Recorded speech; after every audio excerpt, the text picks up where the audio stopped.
여호수아서 24장은 이제 여호수아가 죽음을 맞이하면서 이 끝맺게 되는 여호수아서의 마지막 장입니다. 그리고 우리가 오늘 함께 말씀을 읽었던 29절부터 31절까지는 그 여호수아가 죽은 다음의 일을 기록해 놓은 그러한 기록이죠.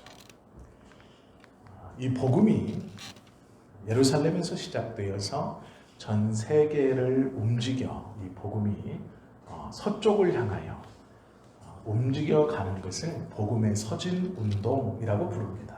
즉, 이 복음이 소아시아를 거쳐 유럽으로 그리고 서쪽으로 계속해서 미 대륙을 거쳐서 중국과 우리나라, 일본으로 계속 도는 것. 지구를 동그랗게 봤을 때 복음이 서쪽으로 대륙을 지나가는 것을 복음의 서진운동이라고 합니다. 그러면서 이 복음의 서진운동에 포함된 국가마다 많은 부흥을 이루었고 또 경제적으로나 정치적으로나 문화적으로 사회적으로 굉장한 발전들을 이루는 것을 우리가 보게 됩니다. 이 복음은 쉬지 않고 계속해서 서진운동을 합니다. 즉 많은 나라들이 받아들인 복음에 대해서 가지고 있는 것이 아니라 그 복음의 진리를 다른 곳에 전하고자 노력하고 그렇게 노력하는 것을 통해서 복음은 계속해서 서쪽으로 이동해 갑니다. 그것이 복음의 서진입니다. 그런데 문제는 복음을 먼저 받아들였던 나라들이 그 복음의 영향력 아래 계속해서 그 뜨거운 믿음이나 그리고 그 복음의 힘을 간직하고 있지 못하고 이 힘을 잃어버린다는 데에 문제가 있습니다. 우리가 다 아시는 것처럼 바울이 환상을 통해 복음을 전했던 소아시아, 그 지역은 지금 모두 다 무슬림 국가가 되어 있습니다. 유일하게 이란만이 겉으로는 기독교를 허용한다라고 할 정도의 문호를 개방하고 있고 나머지 사우디를 위시한 모든 소아시아의 지역들은 이제 무슬림화가 되어 있습니다. 예전에는 하나님을 섬기던 곳이 무슬림의 예배 처소와 기도 처소로 바뀌었다는 것을 우리는 다 알고 있습니다. 바울의 복음 전도로 인하여 유적지가 예루살렘 본토보다 더 많은 터키 지역도 무슬림 지역입니다. 종교의 자유를 허락합니다 라고 말하고 있지만 그 소아시아 모든 지역은 원래 기독교가 모든 지역에 믿는 사람들, 이 복음으로 그 지역과 나라를 일으켰던 곳입니다. 그런데 한 나라도 빠짐없이 지금은 모두 무슬림이 되어 있습니다. 그 다음 복음을 받아들였던 유럽과 영국을 보면 더 심각합니다. 물론 완전히 무슬림화 되지는 않았지만 겉으로 표현하는 것은 기독교 국가를 표방하고 있지만 영국은 조지 휘필드나 존 웨슬리의 고향입니다. 한때 유럽 전체에 하나님의 말씀과 복음의 깃발을 꽂고 모든 사회, 정치, 경제, 문화에 있어서까지도 하나님의 말씀으로 통치하려고 노력했던 지역입니다. 그 지역이 지금은 전 인구의 5% 미만만이 그리스도인이라고 고백하고 있습니다. 전 인구의 5% 미만만이 교회에 출석하고 있습니다. 또한 개혁교회의 중심지였던 네덜란드는 개혁교회의 고향이라고 불리는 화란, 지금 네덜란드 지역은 거의 교회가 자치를 감추었습니다. 호주 또한 모든 지역이 하나님의 말씀으로 뜨겁게 불타올랐던 지역입니다. 그런데 그 호주도 지금 많은 교회들이 식당으로 팔려, 당구장으로 팔려 또는 개인 박물관으로 변화된 것을 우리가 보게 됩니다. 복음은 움직이는 것이고 하나님의 말씀은 좌우의 날선 검과 같이 언제나 날카롭게 우리의 심령과 골수를 찔러 쪼개기까지 하시는 그러한 능력의 말씀인데 그 말씀처럼 그렇게 살아있는 신앙이 아니라 어느 순간 죽어있는 신앙으로 조금씩 퇴화되어 가는 것이 우리의 어리석음이며 우리의 죄성입니다.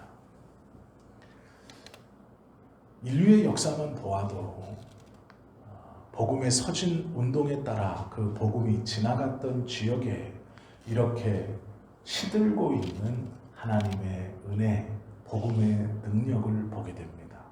그런데 오늘 우리가 읽었던 여호수아서에서도 동일하게 이 복음의 시듬을, 하나님의 은혜의 시들어감을 보게 됩니다.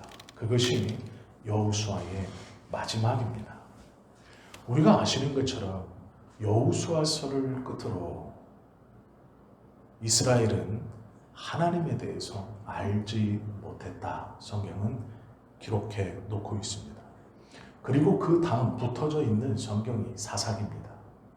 사람들이 자신의 소견에 옳은 대로 행하였다라고 하며 시작되는 말씀이죠. 여호수아 24장 24절부터 26절에 보면 이렇게 기록되어 있습니다.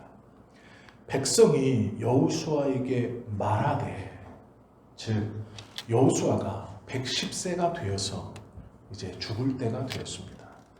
자기가 곧 하나님의 부르심을 받는다는 것을 직감했습니다. 그리고 그들은 이스라엘의 백성들을 불러 모아 예배를 드렸습니다. 그러면서 여호수아는 확답합니다. 나는 그리고 나의 집은 살아계신 여호와만을 섬길 것이니 너희가 너희의 신앙을 선택하여라. 그때 백성들이 대답합니다. 백성이 여호수아에게 말하되 우리 하나님 여호와를 우리가 섬기고 그의 목소리를 우리가 청종하리이다 하는지라. 그날에 여호수아가 세겜에서 백성과 더불어 언약을 맺고 그들을 위하여 율례와 법도를 제정하였더라. 여호수아가 이 모든 말씀을 하나님의 율법책에 기록하고 큰 돌을 가져다가 거기 여호와의 성소 곁에 있는 상수리 나무 아래에 세우고 라고 말합니다. 너희가 언약하였다. 너희가 고백하였다.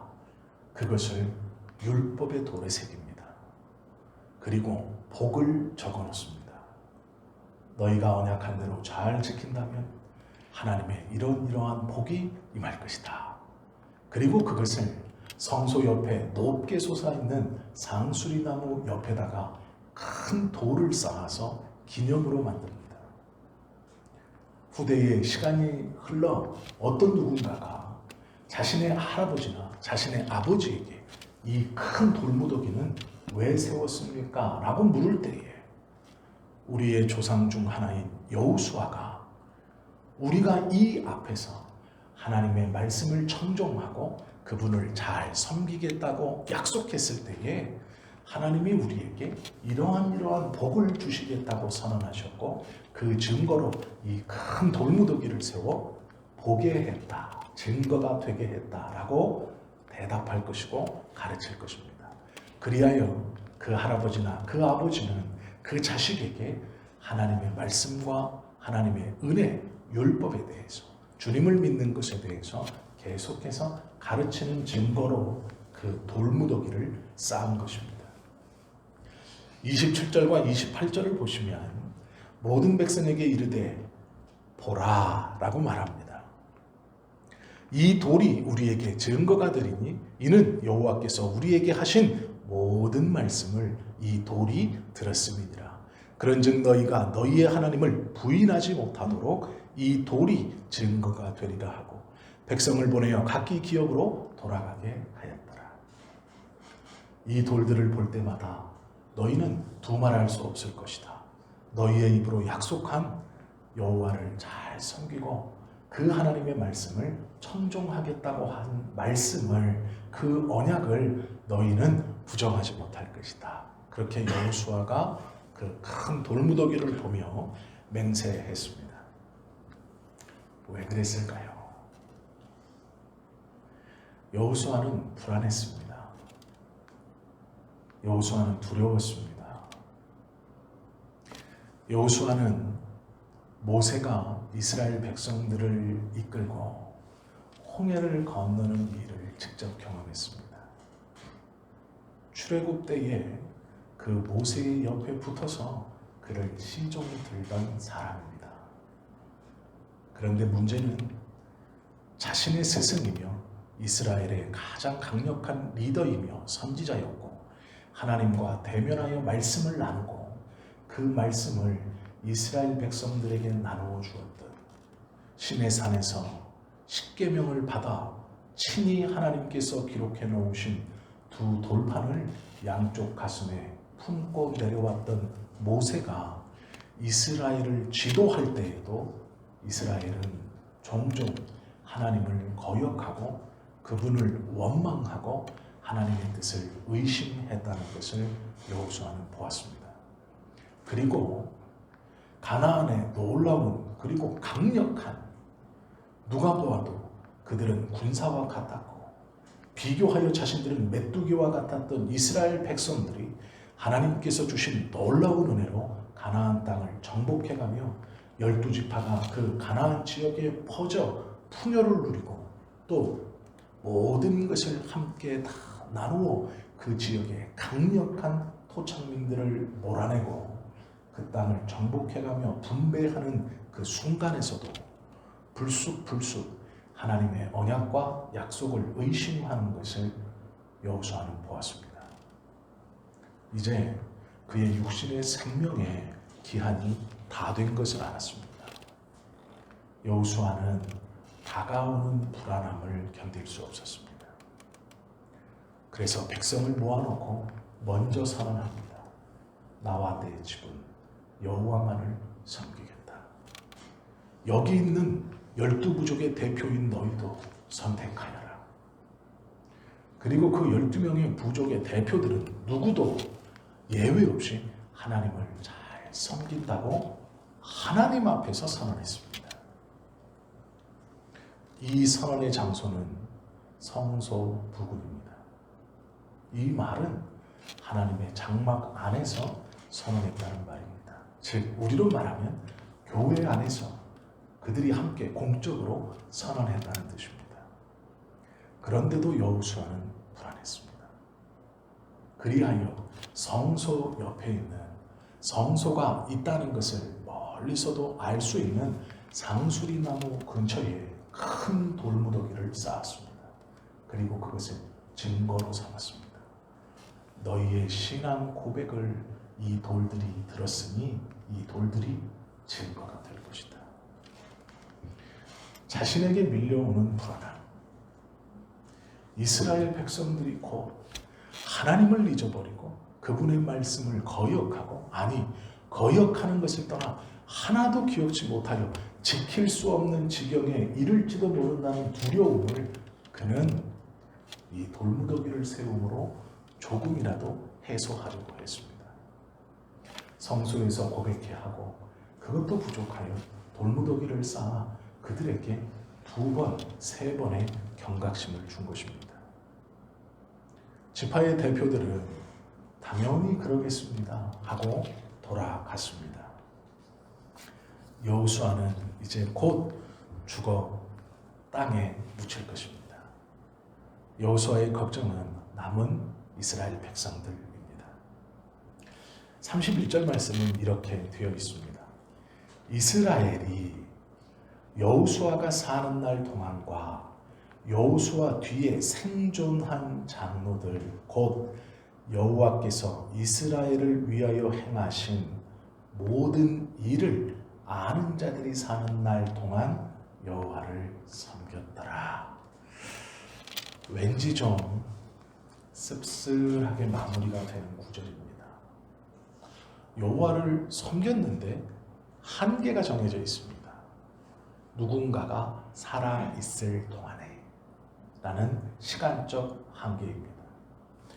여호수아와 여호수아를 위시한 하나님께서 이스라엘에게 베풀어 주셨던 그 모든 일을 알고 있는 사람들이 살아있을 때까지만 하나님을 경외했다라고 끝마치고 있습니다. 여호수아 24장 32절과 33절에 보면 이런 말씀이 있죠. 또 이스라엘 자손이 애굽에서 가져온 요셉의 뼈를 세겜에 장사하였으니 이곳은 야곱이 베크시타를 주고 세겜의 아버지 하몰의 자손에게서 산 땅이라. 그것이 요셉 자손의 기업이 되었더라.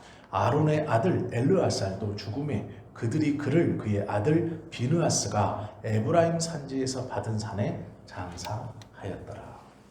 이 말은 여호수아가 죽었고 하나님께서 이스라엘에게 베풀어 주셨던 그 모든 일을 알고 있는 사람들이 차례대로 죽었다라는 것을 기록해 놓고 있는 것입니다. 엘르아살도 죽고 그의 아들 비느하스가 엘르아살을 장사 지내는, 그리고 한참 뒤 이제 여호수아도 죽어 모든 하나님께서 이스라엘에게 베풀어 주셨던 그 은혜들을 기억하는 사람들이 이제 죽었습니다.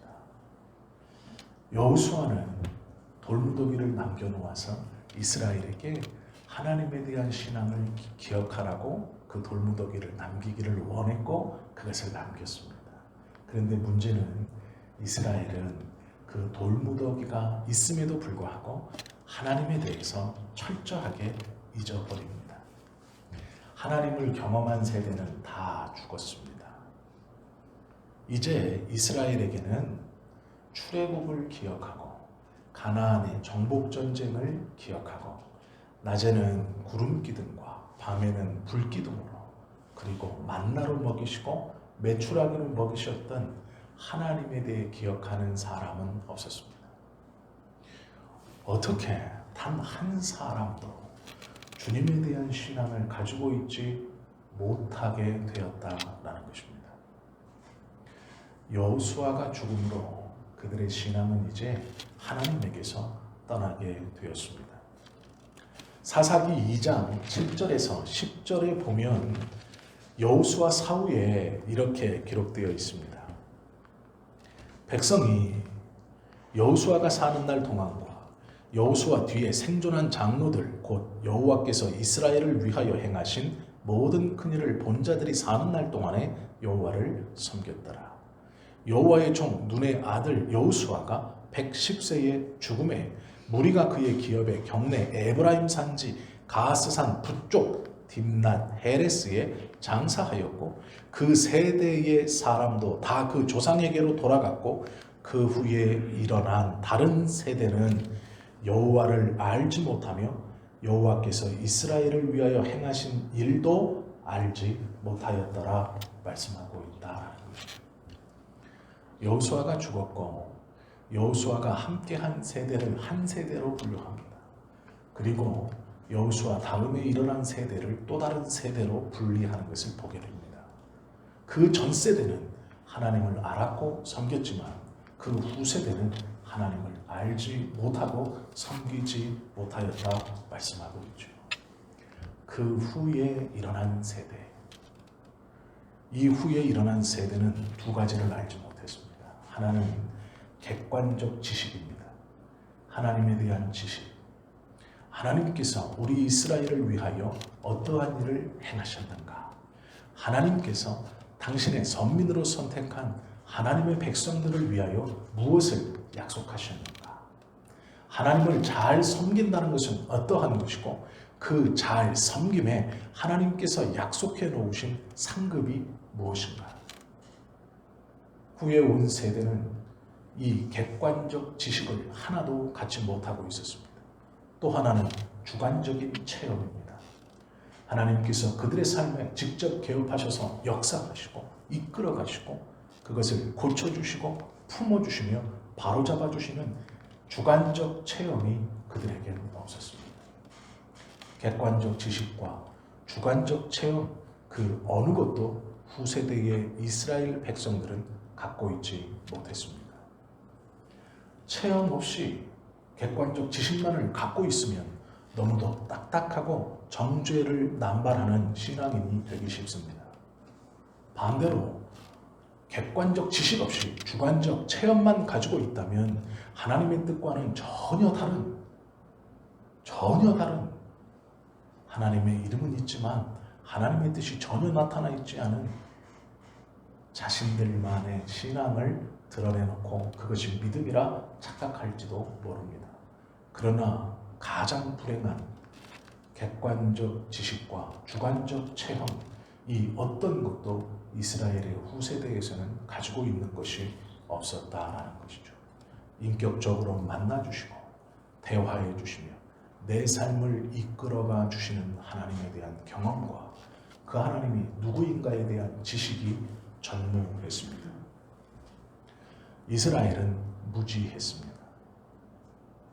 누구의 책임입니까? 여호수아의 책임입니다. 앞선 세대의 잘못입니다. 이것은 또한 우리의 책임이기도 합니다. 우리는 마음의 안타까움을 가지고 있습니다. 그리하여 우리의 자녀들에게 주님의 복음을 전해주고 싶어 합니다. 그들을 불러 여호수아가 후세대들을 향해 했던 것처럼 돌무더기를 쌓아서라도 증거를 남겨놓고 싶어 합니다. 그들의 입술로 하나님만을 잘 섬긴다라는 약속과 확답을 받고 싶어 합니다. 우리도 여호수아와 같은 마음일 것입니다. 내가 받은 이 은혜와 하나님께서 깨닫게 해주신 이 지식을 우리의 후세대들, 우리의 자녀들에게 잘 물려주고 싶어 하는 것이 여호수아와 같은 마음입니다. 여호수아는 돌무더기라도 쌓아놓았습니다. 그러나 아무 소용이 없었다는 것을 우리는 보게 됩니다. 그렇다면 우리는 우리 후세대들에게 남겨진 믿음의 유산을 위해서 무슨 것을 어떠한 돌무더기를 쌓고 있는가를 보아야 합니다. 설사 돌무더기를 쌓았어도 하나도 기억하는 이가 없는 이 이스라엘의 후세대들의 상황을 보면서 지금 우리가 내가 그저 잘 믿고 내가 그저 주님의 말씀을 잘 깨닫고 내가 그저 하나님에 대한 좋은 체험을 많이 갖고 있는 것에서 만족해서는 안 된다라는 것이죠. 하나님을 두려워하는 삶을 가르치지 못하고 그 유익을 가르쳐주지 못한다는 것은 우리가 여호수아나 앞선 세대와 같은 그러한 후세대들을 방치하고 있다라는 말입니다. 하나님의 말씀을 만나고 배우고 또 교회 위기의 말씀 가운데 오늘 우리가 어떠한 신앙인으로 살아가야 하는가, 그것을 고민할 수 있어야 한다라는 것이죠. 여호수아는 자신의 신앙을 후세대들이 본받기를 원했습니다. 그리고 그 신앙을 잘 지켜가기를 마음에 소원했습니다. 그리하여 돌무더기를 쌓고 율법책에 그 언약과 약속들을 기록했습니다. 어쩌면 자기의 상황 안에서 최선의 역할을 다한 걸지 모르겠습니다. 그러나 성경은 냉정하게도 그 여호수아의 노력은 하나도 드러내 있지 않고 아무도 모른다라고 기록하고 있습니다. 그러면 지금 우리가 살아가는 모습 가운데서 우리는 어쩌면 돌무더기도 쌓지 못하고 그 마음만 있을 뿐 아무것도 하고 있지 못한 모습으로 내 하나의 신앙만 급급하여서 살아가는 자일지 모르겠습니다. 나 하나의 신앙도 지키기 어렵고 나 하나가 주님의 은혜를 붙들고 감사함으로 살아가기도 벅찬 삶을 살아가고 있다고 느끼실지도 모른다라는 것입니다. 그러나 우리는 그렇게 살아가야 할 사람들이 아닙니다. 그것은 우리가 이미 넉넉하게 이겨갈 수 있습니다. 우리는 이미 넉넉하게 하나님의 은혜를 누리고 있는 자입니다. 그것을 고백하지 못하기 때문에, 믿지 못하기 때문에 그 은혜가 나의 것으로 다가오지 않는 것입니다. 나의 삶에 일어나지 않는 것입니다. 계속해서 불안해하고 계속해서 두려워하고 있기 때문에 하나님의 말씀을 온전히 믿지 못하고 있는 것입니다. 여호수아는 자신의 삶에서 어쩌면 자기가 할 수 있는 최대한의 노력을 하며 그의 삶을 마쳤습니다. 우리는요, 나의 삶이 힘들다고, 나는 나의 신앙만을 지키기도 어려운 삶을 살아가고 있다고, 내 믿음과 그릇과 능력은 그만큼밖에 되지 않는다고 자포자기하고 지레짐작하고 있는 삶이라는 것입니다. 하나님은 우리에게 능치 못할 것이 없다고 말씀해 주셨습니다. 우리가 그 하나님의 말씀에 순종하면 여호수아가 했던 것 이상으로 우리의 믿음의 후세대들에게 놀라운 유산을 남겨줄 수 있습니다.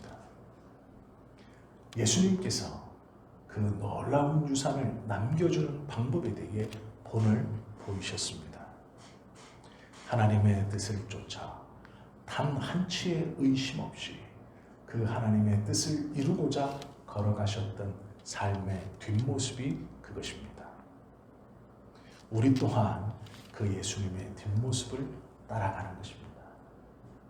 하나님이 나에게 맡겨주신 자녀라는 어쩌면 십자가와 같은 것을 꼭 움켜쥐고 어깨에 이고 포기하지 않고 가는 것이죠. 가정이라는 그 놓지 못할 십자가를 꼭 어깨에 쥐고 붙들고 가는 것입니다. 어쩌면 그것은 육신의 부모일 수도 있습니다. 어쩌면 그것은 우리에게 맡겨진 삶의 자리, 또한 교회에 대한 직분, 우리가 힘들고 어렵다고 느끼는 그 어떠한 것일지도 모르겠습니다. 그러나 포기하지 않고 꼭 붙들고 예수님의 뒤를 따라가는 삶, 그 삶은 설사 돌무더기를 쌓지 못하는 삶일지라도 하나님께서 선하고 귀한 유산을 믿음의 후세대들에게 남겨주는 일로 여겨주실 것입니다. 우리의 순종과 우리가 하나님의 뜻 안에서 우리의 삶의 십자가를 잘 지고 가면 우리뿐 아니라 우리와는 상관없는 내가 알지 못하는 믿음의 후세대들에게 하나님의 은혜를 흘러들어가게 하는 거룩한 도구가 되는 것입니다. 우리는 여호수아처럼 돌무더기를 쌓을 수 있는 능력은 되지 않을지 모릅니다. 그러나 하나님은 더 큰 것으로 우리에게 약속해 주셨습니다. 호세아 6장 4절에 보면 에브라임아 내가 내게 어떻게 하랴, 유다야 내가 내게 어떻게 하랴, 너희의 인애가 아침 구름이나 쉬 없어지는 이슬 같도다 말씀하고 있다라는 것이죠. 아침에 쉬 없어지는 인애, 여기서 인애라는 것은 순종하는 삶입니다. 말씀대로 순종하는 삶입니다. 에브라임아, 유다야, 내가 어떻게 해야 되겠느냐? 즉 이것은 안타깝게 부르는 겁니다. 너희의 순종하는 삶이 아침에 없어지는 안개와 같다.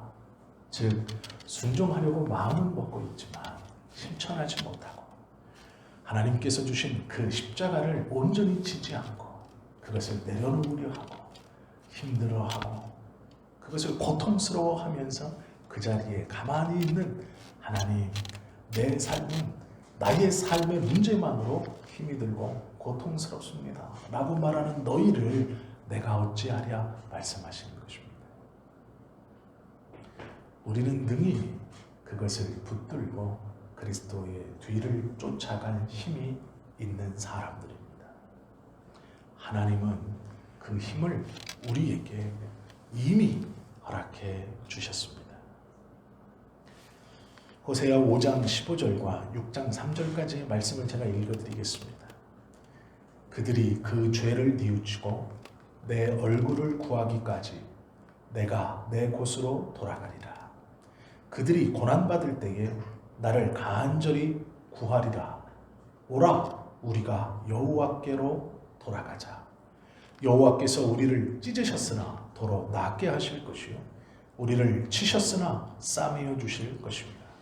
여호와께서 이틀 후에 우리를 살리시며 셋째 날에 우리를 일으키시리니 우리가 그의 앞에서 살리라. 그러므로 우리가 여호와를 알자. 힘써 여호와를 알자. 그의 나타나심은 새벽빛같이 어김없나니 땅을 적시는 늦은 비와 우리에게 늦은 비와 같이 우리에게 임하시리라 하시니라 약속하고 있다라는 것입니다. 찾고 알자. 그분은 우리에게 이른 비와 늦은 비를 주시는 분처럼 꼭 오실 것이다. 그리고 그 은혜를 베풀어 주실 것이다 말씀하고 있습니다. 우리가 후세대들에게 남겨주어야 할 것은 믿음입니다. 하나님의 은혜입니다. 우리가 지금 우리의 자리에서 하나님께서 우리에게 지어주신 십자가를 지고 그분의 뒤를 따르는 것은 그 은혜의 강에 장애물을 제거하는 것입니다. 지금까지 우리의 믿음의 선진들이 자신의 자리에서 신앙으로, 기도로 말씀을 지켜가며 순종의 삶을 살아와 우리에게 그 하나님의 은혜의 강을 흘려보낸 것처럼 이제는 우리가 우리의 자리에서 하나님이 나에게 주신 십자가를 지고 주님을 쫓아감으로 그 강에 뚝을 허물어 막히지 않고 우리의 믿음의 후세대들에게 하나님의 은혜가 계속해서 흘러갈 수 있도록 하는 것, 그것이 우리의 책임입니다. 여호와를 알자. 힘써 여호와를 알자. 그 은혜를 어떻게 감당할 수 있는 것인가, 그리고 또 그것을 우리의 후세대들에게 어떻게 남길 수 있는 것인가 말씀하고 있죠. 우리가 하나님의 말씀을 붙들고 그 말씀에 순종하며 성령의 9가지 귀한 열매를 맺기를 위하여 노력할 때 그 은혜를 우리 후세대들이 받을 것입니다. 어떻게 받느냐? 시편 92편입니다. 의인은 종려나무같이 번성하며 레바논의 백향목같이 성장하리로다. 이는 여호와의 집에 심겼으며 우리 하나님의 뜰 안에서 번성하리로다. 그는 늙어도 여전히 결실하며 진액이 풍족하고 빛이 청청하니 여호와의 정직하심과 나의 바위 되심과 그에게는 불의가 없음이 선포되리로다 말씀하고 있습니다. 은혜의 강에 잠기어 심기운 우리의 후세대들은 계속해서 그 은혜로 말미암아 레바논의 백향목같이 성장할 것이다 약속해 주시는 말씀입니다. 선포라는 것은 크게 소리쳐 선언한다라는 것이죠. 하나님께서 우리가 이고 지고 붙들고 가는 그 십자가의 걸음을 통하여 끊임없이 흐르게 하시는 그 은혜의 강물로 말미암아 우리의 후세대들은 하나님의 성전 안에 심기운 끊임없이 흐르는 물가에 심기운 레바논의 백향목처럼 아름답고 웅장하게 성장해 갈 것이라고 약속해 주신 것입니다. 우리의 후세대들이, 우리의 자녀들이 복받기를 원하십니까? 한 가지밖에 없습니다. 우리가 지금 맡겨진 그 십자가를 잘 지고 가는 것입니다. 하나님께서 나에게 허락해 주신 그 삶의 자리를 힘겹다고 느껴지지만 견디는 것입니다. 내버려 내팽개쳐두지 않는 것입니다. 포기하고 싶지만 견디는 것입니다. 어쩌면 육신의 질병이 우리에게 일어나 그 자리를 떠나는 것이 맞다라고 속삭일지 모릅니다. 그러나 그것은 바른 속삭임은 아닙니다. 우리의 환경이 우리에게 하나님께서 맡겨주신 그 자리를 떠나는 것이 너에게 유익이라고 말씀하실지 모르겠습니다. 그러나 그것은 절대로 하나님의 뜻이 아닙니다. 우리의 삶을 주관하시는 하나님께서 우리에게 맡겨주신 모든 삶의 자리는 우리가 능히 감당할 수 있기에 맡겨주신 삶의 자리입니다. 바라고 원하고 소원하기는 레바논의 박향목같이 성장하는 교회와 우리 성도님들, 또 우리의 믿음의 후세대들이 되기를 원합니다. 하나님의 궁전에 심기워 왕성케 되는 교회와 우리 성도님들과 우리의 후손들이 되기를 원합니다. 나이가 많아도 결실하며 진액이 풍성하고 여전히 청청한 빛을 내는 교회, 여호와의 정직하심을 드러내는 교회, 믿음의 유산을 잘 물려주기에 힘쓰는 교회, 그러한 교회가 바로 성도님들 때문에 이루어질 수 있는 것입니다. 개인적으로 너무 귀하고 감사하기는 적은 인원이 큰 일을 감당하고 있습니다. 그것은 부정할 수 없습니다. 오늘 말씀을 준비하면서 하나님께서 이렇게 하라고 말씀하시는 것인가? 그것을 고민해 보았습니다. 그러나 솔직한 심정은 잘하고 있다는 칭찬으로 저에게는 다가왔습니다. 우리 성도님들은 잘하고 계십니다. 믿음의 유산을 잘 남겨놓고 계십니다. 오늘 우리가 함께 나눈 이 말씀은 남겨놓지 못하니 남겨놓기 위하여 노력하라라는 말씀이 아니라 잘하고 있으니 조금 더 힘을 내라라는 하나님의 칭찬이요 위로의 말씀입니다. 저는 그렇게 들었습니다. 그러기에 감사할 수 있었습니다. 어렵고 힘든 길, 하나님께서 주신 어쩌면 조금 더 다른 신앙인들과 비교하여서 어렵다고 생각하시는 이 믿음의 길에 오늘도 이번 주도 아니 어쩌면 예수님께서 이 땅에 오셔서 우리의 육신의 생명이 끝나는 그날까지 오늘 이 시간 하나님과 함께 이 믿음의 유산을 남겨주기를 잘 감당하시는 여러분을 기억하시고 칭찬해 주시는 오늘 이 시간을 귀하게 기억하십시오.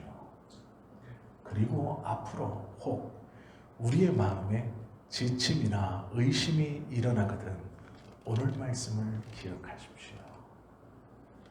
그동안 잘 남겨왔으니 그래 조금만 더 힘을 내요. 끊임없이 막힘없이 이 믿음의 유산을 잘 남기고 끝까지 하나님께 칭찬 듣는 믿음을 가지고 이 육신의 생명을 마치자라는 거룩한 욕심을 품기를 바랍니다. 오늘 이 말씀을 함께 나누고 준비하면서 하나님께서 우리 성지교회의 성도들과 또 그 성도들을 통하여 복을 이루어가는 교회의 모습을 생각해 보고 상상해 보았습니다. 그것은 의심할 것 없는 하나님의 은혜였고 우리와 우리 가정과 하나님의 교회에 펼쳐질 주님의 약속이 이루어질 너무도 찬란하고 너무도 귀한 모습이었습니다. 지금까지 너무도 귀하게 잘 감당하셨고 함께 하셨습니다. 조금만 더 견디시고 하나님의 은혜를 붙드십시오. 우리 모두가 주님의 은혜와 더 큰 칭찬 가운데 예수 그리스도 앞에 설 날이 얼마 남지 않았습니다. 우리는 지금 우리의 자리에서 이 믿음의 유산을 잘 남겨줌으로 우리뿐 아니라 우리의 후세대들에게 하나님의 크신 은혜를 잘 전달해주고 있는 중입니다. 아직은 눈에 다 보이지 않고 아직은 다 깨닫지 못한다 하여서 두려워하거나 염려하거나 물러서지 마십시오. 물론 포기하지도 마십시오. 하나님께서 말씀을 통해 약속하셨고 우리에게 의심할 수 없는 성령의 감화로 확신을 허락하셨으니 담대히 이 길을 지금처럼 잘 걸어가시면 됩니다. 그 은혜와 기쁨이 우리 안에 있어 평안함으로 한 주간 또 부지런히 맡겨진 자리에서 최선을 다하며 살아가실 수 있는 우리 모두가 되시기를 예수님의 이름으로 축원합니다. 기도하겠습니다.